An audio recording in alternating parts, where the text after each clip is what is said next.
Pagepedia, the global data system of information.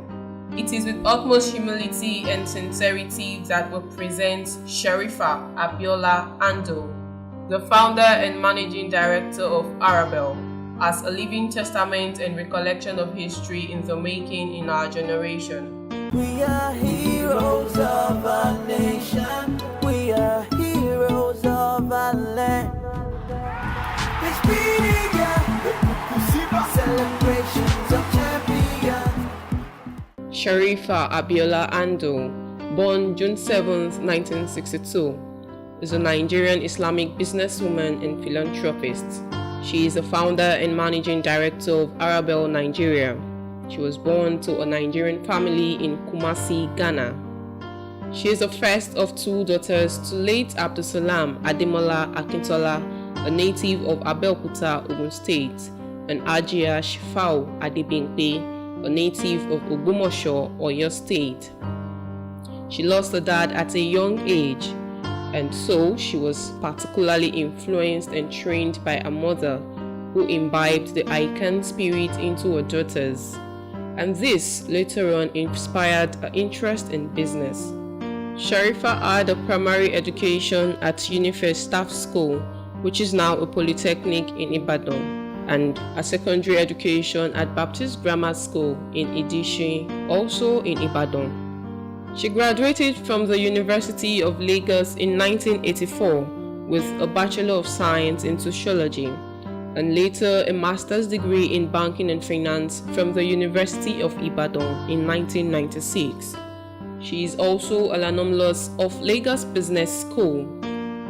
She worked at Wema Bank PLC Ibadan as an executive trainee from 1985 to 1986, and thereafter worked at African Newspapers of Nigeria as an editor from 1986 to 1988.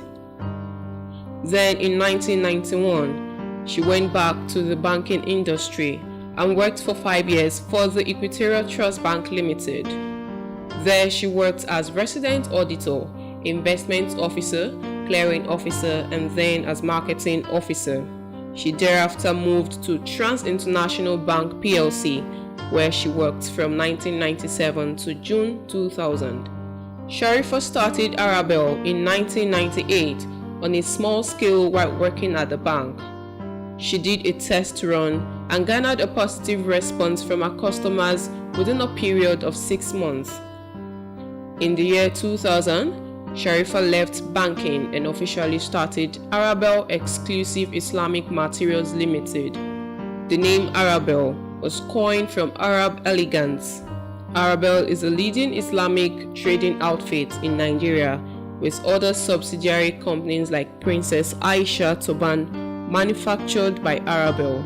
Shareefah's passion for writing birthed Arabel Publishing House, and she has written Living in the Light of Allah, with over 50 editions published.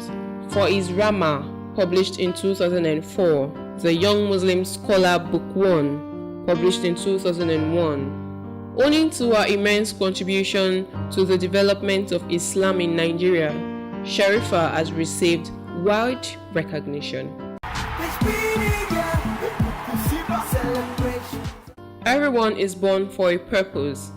Shareefah Andu reveals our life's purpose. I believe everybody has been created with a purpose. It's just that a lot of people don't even know why they are here and what their purpose is.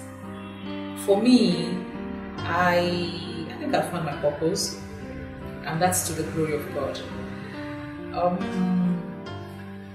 Being a millionaire or a billionaire, you might not still find your purpose.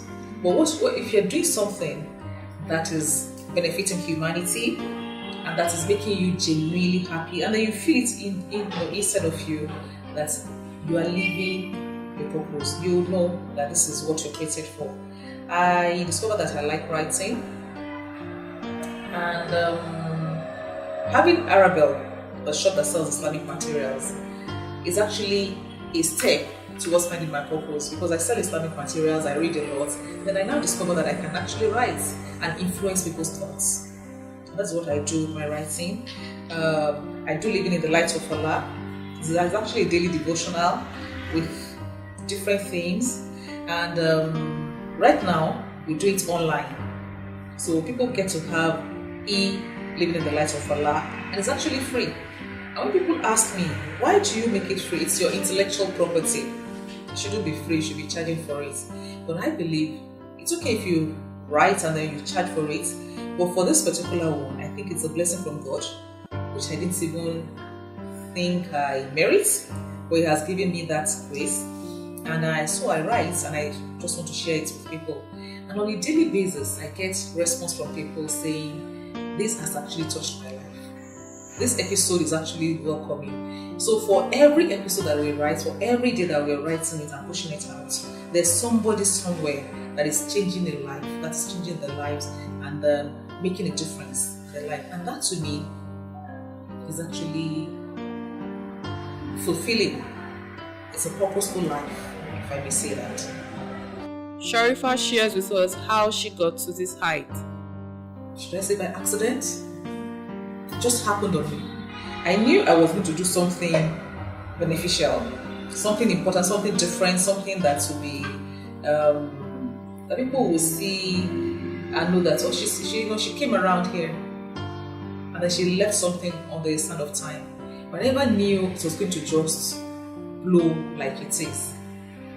Now people read us in America, in 4 different continents of the world, and I'm here sitting and just writing, and I never knew that could happen. So how did I get here? The grace of God. Shareefah Andu tells us what she would like to be remembered for. I like to be remembered for somebody who has lived a life of giving, a life of service to humanity. I like to be remembered as somebody who is a blessing to humanity. I don't want to just come here and go and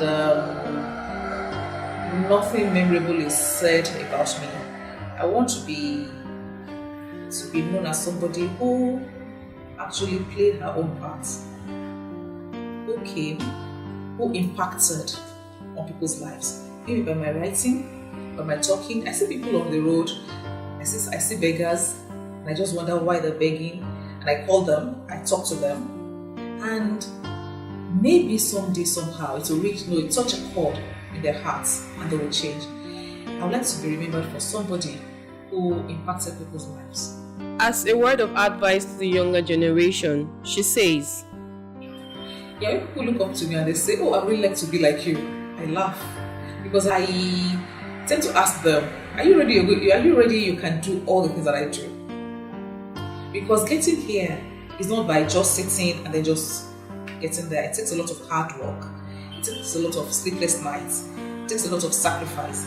So if you want to be successful, or if you want to be out there and be counted worthy of being there, you have to be very hardworking. The younger ones should have a mind of not doing this get rich quick. I want to sow now and then I just reap it. If you sow something now, like vegetables, or you plant today, maybe 3, 4, 5 weeks, or less than that, maybe 3, 4 weeks, yeah, it grows. You can harvest, and it dies. But if you plant an oak tree, it takes a lot of time, a longer time for it to germinate, and then it stays there for a long time. That is the attitude that we should have. Don't plant and want to be like that vegetable that grows very fast and then withers away very fast. But be like an oak tree that you've planted. It takes a lot of time, a lot of watering, a lot of nurturing, and then it grows, and then you now have it for a long time. This is my advice for the youth. And for the elderly ones, they should not be pushing the children or the younger ones too much. If they push them too hard, they tend to make mistakes. You guide, you push a little, and then give them a break to find their own feet. So for the elderly ones, push a little, give some room for the younger ones to find their feet. For the Pagepedia Videography Challenge, Shareefah nominates the following people whose lives are worthy of emulation: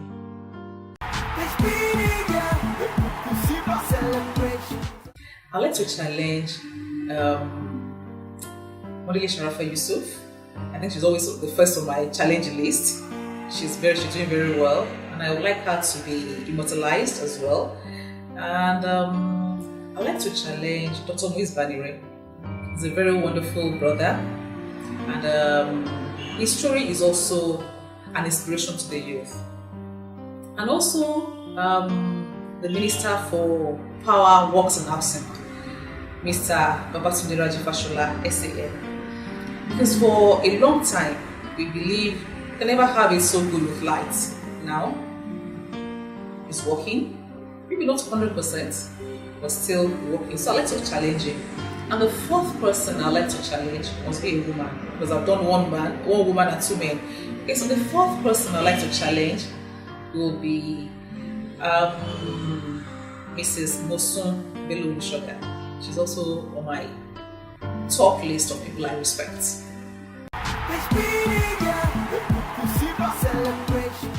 This information is accurate as of 4th October 2016 and does not reflect subsequent edits. This recording is distributed under the terms of Pagepedia.com.